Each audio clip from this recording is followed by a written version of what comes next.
TDP party జాతీయ ప్రధాన కార్యదర్శి నారా లోకేష్ చేపట్టినటువంటి ఏదైతే యోగలం పాదయాత్ర ఉందో అది ఉత్తరాంధ్ర జిల్లాలో విజయనగరంలో ముగినుంది. 3132 కిలోమీటర్లు 2100 గ్రామాలు అదేవిధంగా 92 నియోజకవర్గాలను కలుగజేసుకుంటూ వచ్చినటువంటి ముగిసినటువంటి ఈ యోగలం ఏదైతే పాదయాత్ర ముగింపు సభ ఉందో దాన్ని ఏ విధంగా నిర్వహించబోతున్నారో ఉత్తరాంధ్ర ప్రతిష్టాత్మకంగా తీసుకున్నటువంటి యోగలం పాదయాత్ర ముగింపు ఉత్సవాలా జరుపుకుంటున్న టీడీపీ శ్రేణులు ప్రస్తుతం ఈ విషయంతో మనం మాట్లాడే మాజీ మంత్రి కోండ్రు మురళి అంతా ఉన్నారు.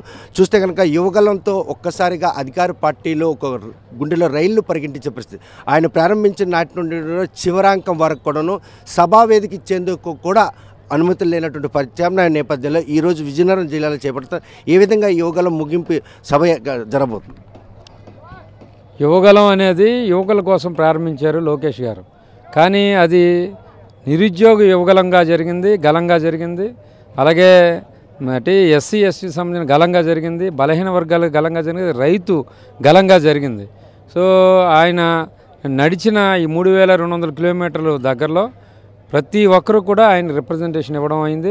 ఆ రిప్రజెంటేషన్కి ఆయన సమాధానం కూడా చెప్పడం జరిగింది.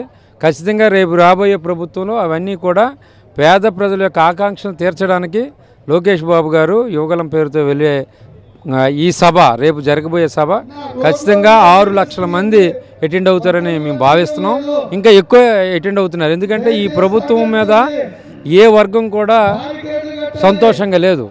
ఈరోజు మనం చూసుకుంటే ఏ వర్గాలతో ఈ ప్రభుత్వం వచ్చిందో ఎస్సీ ఎస్టీ మైనార్టీ వారికి సంబంధించిన అన్ని పథకాలు తీసివేయడం జరిగింది.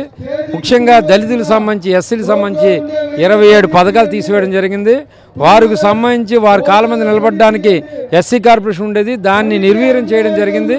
అలాగే గత 70 సంవత్సరాలుగా ప్రభుత్వాలు ఎన్నో పథకాలు వారి కోసం పెడితే ఆ పథకాలన్నీ తీసివేయడం జరిగింది. ముఖ్యంగా ఎడ్యుకేషన్ సంబంధించి ఈరోజు వారికి బెస్ట్ అవైలబుల్ స్కూల్ కానీ, అంబేద్కర్ విదేశీ విద్య కానీ, అంబేద్కర్ స్టడీ సర్కిల్స్ కానీ, అలాగే పీజీ చదవాలంటే వారికి ఫీజు రింబర్స్మెంట్ కానీ, స్కాలర్షిప్ లేని దౌర్భాగ్యమైన ఈ ప్రభుత్వం జగన్మోహన్ రెడ్డి అన్ని వర్గాల ప్రజలను కూడా నిర్వీర్యం చేసే విధంగా 5 ఏళ్ళు పరిపాలన సాగించినటువంటి ముఖ్యమంత్రి జగన్మోహన్ రెడ్డి తనకు వ్యతిరేకతను తీసుకెళ్లాలని ఈరోజు పాదయాత్ర చేపట్టారు. యోగలం పేరుతో చేపట్టిన ఈ పాదయాత్ర అన్ని వర్గాలను కూడా ఆకర్షింపన చేసింది. ఈరోజు ఇక్కడ ముగింపు జరగబోతా ఉంది.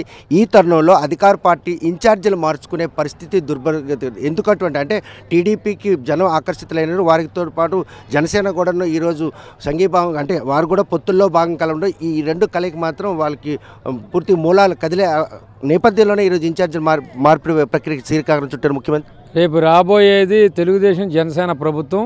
అందుకోసం ఈరోజు జగన్మోహన్ రెడ్డి వారి ఎమ్మెల్యేని ఎంత మార్చినా ఉన్న స్థానంలో మంచితనం లేనప్పుడు ఇంకో స్థానంలో వెళ్ళినా డెఫినెట్గా ఓడిపోవడం జరుగుతుంది. అయినప్పటికీ ఒకటి మాత్రం నిజం, ఈ రాష్ట్రంలో 152 మంది గెలిచిన తర్వాత జగన్మోహన్ రెడ్డి ఒకటే మాట అన్నారు, ఏమని నా బొమ్మ పెట్టుకుని గెలిచారు మీరు, ఎవరికి ఇంటర్వ్యూలు ఇవ్వను, నా ఇష్టం అని చెప్పాడు. ఈరోజు ఆయన బొమ్మ కాదని మరి ఎమ్మెల్యేల బొమ్మ కావాల్సి వస్తుంది ఆయనకి. దీంట్లోనే ఆయన అపజయం కనబడుతుంది క్లియర్గా. ఖచ్చితంగా ఆయన ఏ వర్గాన్ని మరి సంతోషపరచలేదు, ఏ వర్గం కూడా ఆయన పట్ల సంతృప్తిగా లేరు. ఉన్న అన్ని పథకాలు తీసివేసి అందరి భవిష్యత్తు నాశనం చేశాడు. ఈ రాష్ట్రం దేశంలోనే ఈరోజు బీహార్ కన్నా అలాగే నార్త్ ఈస్టర్న్ కన్నా వెనక్కి వెళ్ళే పరిస్థితి మనం చూసాం. ప్రతిష్టాత్మకంగా చేపట్టనున్నటువంటి ఈ ముగింపు సభకి మాత్రం ఎవరెవరు ముఖ్యంగా ఇచ్చేనున్నారు? పవన్ కళ్యాణ్, చంద్రబాబు నాయుడు అందరూ కూడా వచ్చేసే పరిస్థితి.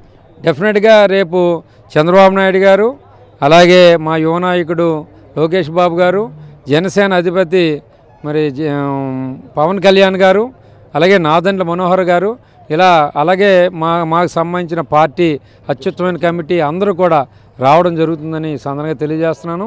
రేపు జరగబోయే యోగలం విజయోత్సవంతో పాటుగా ఎన్నికల సంఖారం అని ఖచ్చితంగా చెప్పగలను. ఎందుకంటే రేపు రాబోయే 80 రోజుల్లో ఎలక్షన్ రావడం జరుగుతుంది. ఈ ఎలక్షన్స్ ప్రజలు కూడా చాలా ఆతృతగా చూస్తున్నారు. ఎప్పుడు ఎలక్షన్ వస్తుందా, ఎప్పుడు తెలుగుదేశం జనసేన ప్రభుత్వాన్ని మా పార్టీలకు ఓటు వేద్దాం, ప్రభుత్వం తెచ్చుకుందామని.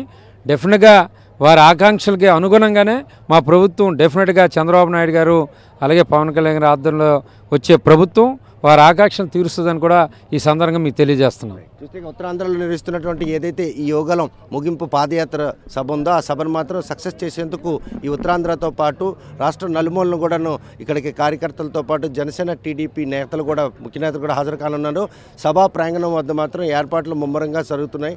ఈ సభను మాత్రం ఎట్టి పరిస్థితి సక్సెస్ చేసి ఈ రాష్ట్ర ప్రభుత్వాన్ని బుద్ధిచ్చే విధంగా ఇది ఎన్నికల శంకారావంగా కూడా మార్చే పరిస్థితి. 80 రోజుల్లో ఎన్నికలు వస్తున్న ఈ నేపథ్యంలో టీడీపీ పార్టీ జనసేనకు మాత్రం ఇది ఒక అవకాశం. ఈ అవకాశంలో యువగలం పేరుతో ప్రారంభించినటువంటి ఈ పాదయాత్ర ఈరోజు అన్ని వర్గాల ప్రజలను ఆకర్షింప చేసే విధంగా చేసినటువంటి లోకేష్ టీడీపీకి మళ్ళీ పునర్జీవనం పోసేయడంలో ఎటువంటి అతిశక్తి లేదు. ఈ సభ సక్సెస్ మాత్రం అధికార పార్టీకి చెంపపెట్టుగా ఉండబోతుందని కోండుమురళి స్పష్టం చేస్తున్నారు.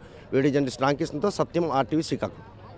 మరిన్ని వీడియోస్ కోసం ఛానల్ ని సబ్స్క్రైబ్ చేయండి. లేటెస్ట్ అప్డేట్స్ కోసం వాట్సాప్ ఛానల్ ని ఫాలో చేయండి. అండ్ లింక్ డిస్క్రిప్షన్ లో ఉంది.